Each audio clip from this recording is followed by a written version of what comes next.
kind of an off-cut. Well, not completely off topic, but there was a really funny hour interview with David Icke. Oh, a new one? Yeah, it's pretty new. It's it's called Talk Radio or something. It's one of the channels, and it's a very famous interview. His name I can't remember, but he let Ike talk, which is instead of just making him look silly or saying stupid things about what he had to say. But Ike had this unusual tale of woe, because he talks about 5G pretty much with the same opinion of things that we have, and this is his. This is a little long, but it's worth it because of the punchline. This is 5G and trees. We're talking about a communications network. You've heard of 3G, 4G. We're now on to 5G. David Icke, the alternative thinker on all of these things, was giving his view on that. And just to expand on that, David? Well, a few weeks ago, there were hearings on Capitol Hill in which representatives of the telecommunications industry were questioned. And there was a Senator Blumenthal, who asked them openly, how much money have you spent funding independent research into the effects of on the body, on health, on psychology of 5G? And they sat there and had to admit not a single cent. And this 5G is being rolled out so fast, and it's not the same. People think, and I understand it, that they think it's just a step on from 4G. It actually operates in another band of frequency called millimeter waves. And because millimeter waves do not travel very far, instead of having like big transmitters transmitting this stuff over a long distance, you're going to have, like they are having already as they introduce it in America, little boxes on the lamppost down the street pumping this stuff out. And the other thing is that this 5G doesn't travel well through solid objects, like urban trees, for instance, are the worst nightmare of 5G, which kind of interests me with this phenomenon that I'm picking up all around the place, not least in Sheffield, where thousands and thousands of urban mature trees are being cut down. It caused a big scandal in Sheffield, where and they thousands say they're being cut down, don't they? Because they interfere with the foundations of houses. And yeah. You right? Interesting. Well, my brother is a bus mechanic. He goes out and he repairs buses on the side of the road. Yeah. So he's constantly travelling all the time, every day. And he said to me independently, there's these big old trees being cut down everywhere. Whether that's connected, I'm open to that. But the fact is, 5G would not like mature urban trees. Oh, that's an interesting take. I never heard this before. I mean, we got the bees is the most recent thing that apparently kills bees. Yeah, but the number of times I've seen the bee story, it was back when 4G came in the Netherlands. I'm like, okay, and just completely nonsense articles. It's always in the Netherlands. Well, it's usually birds. But you've got the birds too. It's like, the birds and the bees. But the tree thing is true. It's true that they're cutting them down. No, I don't know. They're not cutting them down around here because we haven't got 5G. But it's true that the waves won't penetrate a good tree. Sure. No way it would. But somebody in the chat room, or not the chat room, but in the comments said, no, it's not about cutting the trees down for penetration because we can get the 5G signals through. It's just that it'll be noticeable because how the 5G's killing the trees. The trees will be killed. Well, a couple notes about that. In the United States, it appears that most telcos are not going on the millimeter wave. They're going so there's like a longer wave segment, which is, I think it really is in the 5 gigahertz band, which is closely equal to what some Wi-Fi is at home. The higher frequencies, I think those will be deployed in the cities. That's where they make the most sense. They don't make a lot of sense for real urban areas. So it's a different. I guess what I'm saying is a different situation in each different country, and I'm not sure what we're really going to get in the United States. There was a presentation that was not worth clipping because it was a boring scientist with 5 minutes of slides. I'll put it in the show notes. Where he says you're not really going to see the damage because the damage is at a deeper level. It's to your DNA, which of course is also something we've heard about the backscatter millimeter wave body scanners at the airports. So I don't, at this point, I don't know. I don't know who's speaking the truth. It's I don't like any of it. I only have one Wi-Fi point in the entire house. That's it. No other gimmicks, gadgets, gizmos. No more lights. None of this stuff. I got rid of all of it. And just to keep in vein with the OTG, I've actually been. I told you I was testing with the iPhone 5 cloaked, and I'm very happy with the results of this. Now, of course, I have no apps. I have only the native apps that the iPhone comes with. You got to back up. Because I only can remember a little bit of this, but you ended up with an iPhone 5, which a lot of people think is the best iPhone ever made. Well, some will say the 4, some will say the SE, but iPhone 4 only does 3G. And I don't want 5G, but LTE 4G is kind of required if you want to do anything. And the whole idea is to make this phone very difficult and slow to use so you won't use it, because human nature is, I got my phone right here, I'll just look it up real quick. So you don't want that. But in an emergency, yes, you do want to be able to either use your phone as a hotspot, which the iPhone 5 will do, or you want to have some kind of bandwidth and processor speed that will allow you to use the built-in web browser. Now, none of this works unless you get what I call the pie hole for the iPhone, which is the Security Pro app.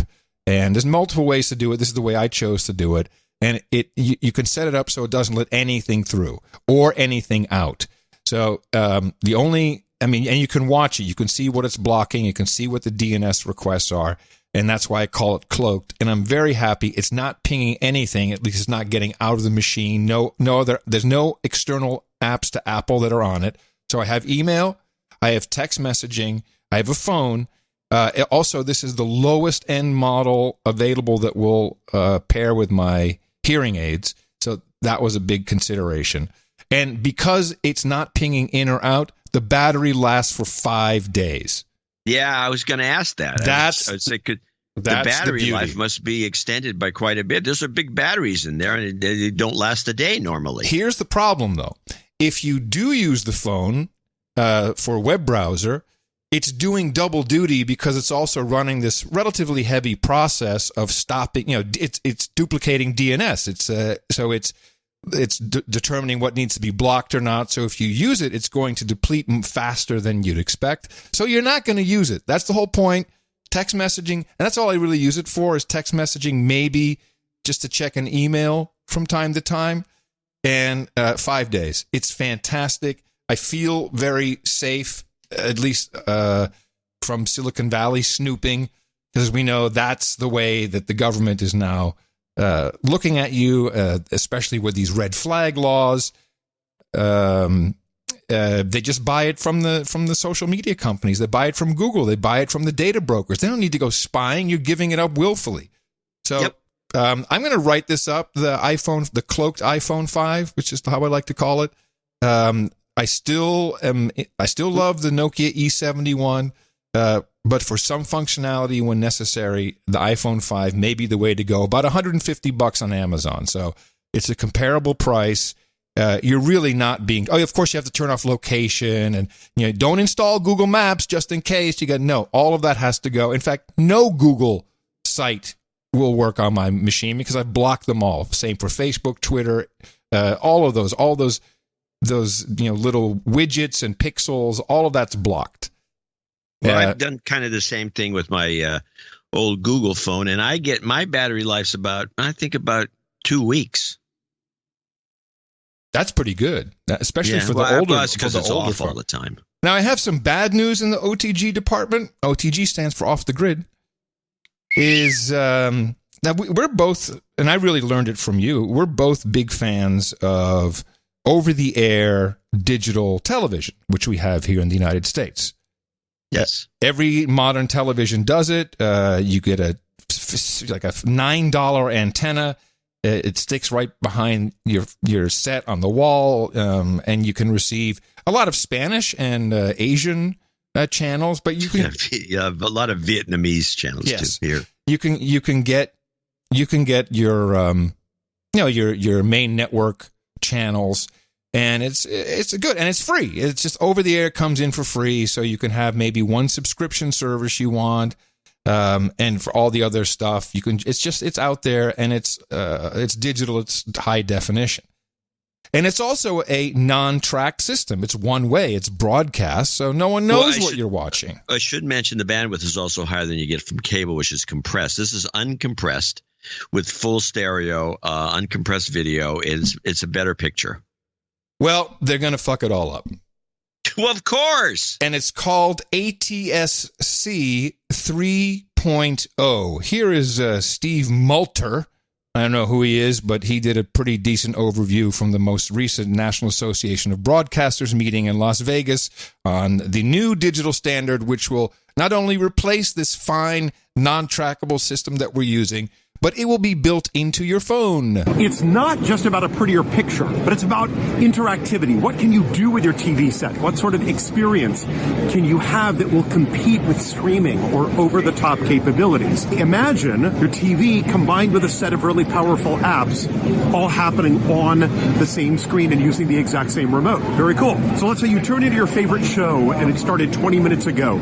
You could start over again and watch that show from the top. Instead of just basic video on demand, like we're used to right now, you could access a video on demand library for streaming, including current events or special programming, maybe the Super Bowl or the Grammys. One of the ATSC 3.0 features is Dolby Dialogue Enhancement. Very cool. You can actually change the level of the dialogue without affecting the background music or the background noise. By the way, that's a smart feature. That's what kids need. Maybe you're at a party, you're at a bar, you've got a bunch of kids playing nearby, you can't quite hear the dialogue. You just turn up the dialogue and it doesn't affect anything else. Even the programming guide is totally different. You don't just get what is coming up in the future, you can also see what happened in the past, and you can catch up with shows that you missed. We can do all this over streaming today, but imagine being able to do it over broadcast network while you're watching regular television. Let's say you're watching a game and you want to know more about the stats in the game or the players. You just press a button, it pops up in real time. Same thing if you're watching a television show. Say you want to know about the actors or the director or the cinematographer. You just pull it right up in picture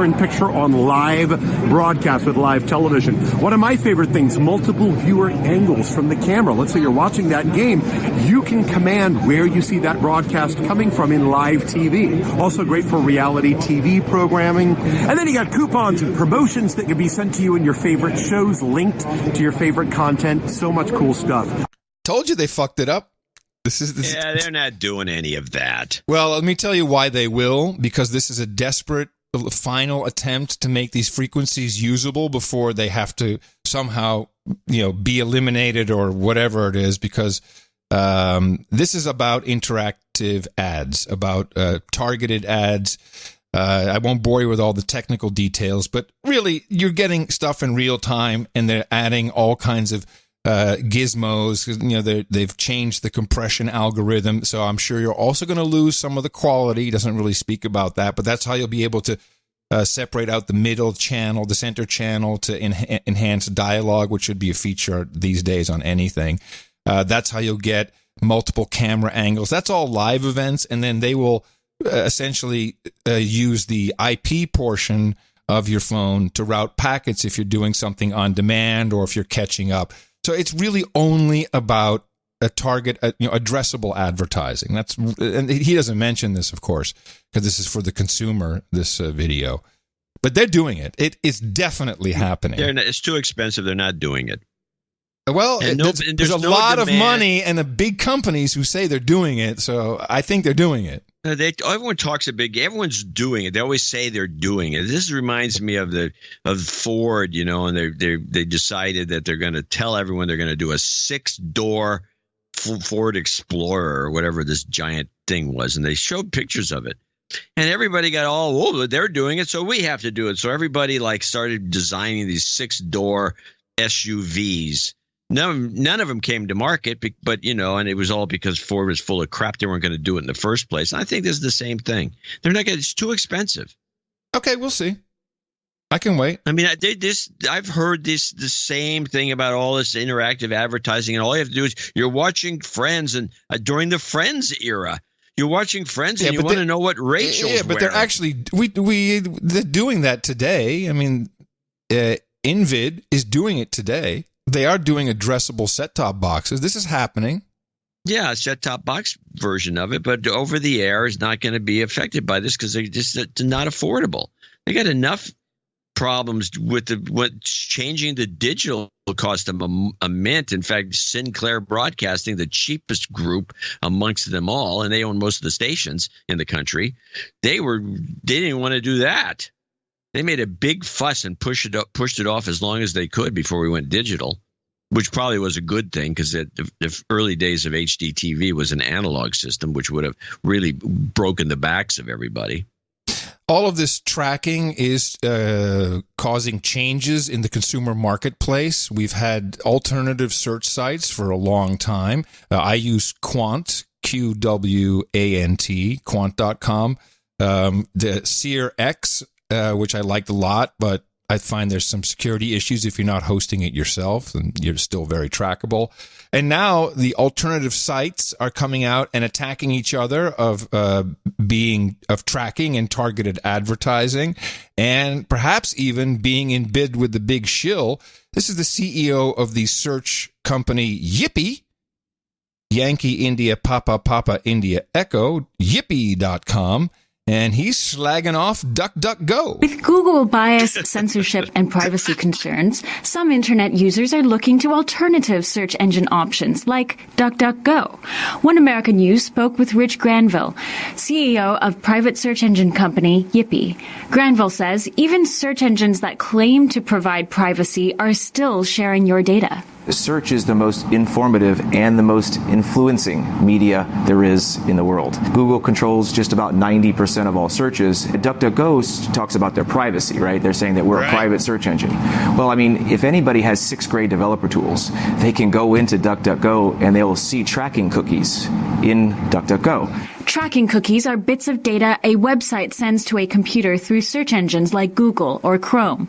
That DuckDuckGo advertises its search engine does not track users is, to Granville, highly suspect. And they offer targeted advertising through their search engine. So if you search for plumber in your particular city, you're going to get an ad for plumbers in your particular city. It's called geolocated advertising. So if you are a private search engine, you cannot have advertising that's geo-targeted. You can only provide advertising that is general. A New York Times article bolsters DuckDuckGo's claim that it does not track behavior. Like other search companies, writes the Times, DuckDuckGo displays ads at the top of each search page, but unlike others, it does not track the online behavior of its users to personalize the ads. Granville says this is an odd claim. But what I can tell you is that they have targeted advertising and they have 2 cookies on their site. Somebody's tracking you. DuckDuckGo may not be tracking you on their servers, which I find hard to believe, but certainly they're handing that information off to 2 other cookies, and who knows what those companies are doing, which I suspect is Google, and who Google is selling that information to on down the line. DuckDuckGo has not responded to OAN's requests for comments as of this broadcast. And I also have not verified these cookies, but I found it more interesting that there's now competition in the alternative search marketplace. And this, to me, actually sounded more like a native ad. I felt it was more advertorial than editorial or investigative. And it's on One America News. They must have to make their money somehow. I don't think many people watch. Well, Trump recently gave them a big plug. Oh, really? Well, then they upped the rates or something. They gave them a special. So I'm not too sure about the claims of Yippee. Yippee sells their... Never heard of Yippee. Well, now you do. And the search is pretty good, actually. Now, they have a consumer-facing search, but they're really a search company. They sell their search capabilities to companies. I haven't checked out any of the image results or anything like that, but it's fast and it does work. I'll look into it. But on the native ad front, and I just wanted to share this last one, one of our producers sent me a note and said, hey, you could build an OTG phone really cheap, and then you could use it as a premium. Just look at the Wall Street Journal. They're selling a Wall Street Journal $70 smartphone. So I'm like, really now? I go over to the page. There's a 5-minute video. I'm like, well, this is fantastic. What could they possibly say about this? What a revolution. Introducing the Wall Street Journal Smartphone 1. We don't have a splashy celebrity ad campaign, but we made this phone. And all it took was a short journey over the border to a Chinese city just north of us here in Hong Kong. The city of Shenzhen has become a mecca for electronic parts and talent, leading to new Chinese brands coming up from nowhere and grabbing market share from Samsung and Apple. Are you getting the point yet? Thanks to the Pearl River Delta's low-cost, ready-to-go supply chain, building a custom smartphone is not that difficult. That's exactly how we made the WSJ1, which is only $70. It runs Android, has a touchscreen display, front and back camera, fingerprint reader, and it even takes 2 SIM cards and an SD card. There are thousands of factories in China's Pearl River Delta region that build products. Well, I could play it for the next 5 minutes. It's an ad for Shenzhen's ready-to-go supply chain. Yeah, of course. It even tricked one of our producers into thinking this was some kind of... This is a 70-cent smartphone, by the way. This really... But there was no ad. It didn't say advertisement. It was just right there on a... stopped doing... Everyone stopped doing that. You don't have to say it's an ad anymore if it's a native ad? You don't have to say anything. Whoa. I thought you had to at least disclose it. Who would make this? The governmental advertising oversight emergency board? There's nobody that says you have to do this or you have to do that. Oh. So they decided nobody's noticing. Sometimes they slip it in somewhere. There's some little mention. It's like when you do an April Fool's gag.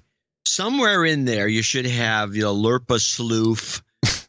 Spokeswoman, or you should have some code date 4/1, whatever the year 8/8. 8/8, yeah. Hail Hydra. It's like no, and they're at the point now where they're not going to do this because many outlets that you think that were once legitimate news gathering organizations are pretty much just native ad organizations. It's the way to go. If you're a publisher, why should you even be paying people? Why even have a reporter when you could just buy some native ads and put them up? And not only that, but instead of paying somebody, they're paying you. Woo! How can you beat that? Yeah. By the way, I made a mistake. Yippee is YIPPY.com. And one additional caveat I forgot to mention. It is powered by IBM Watson.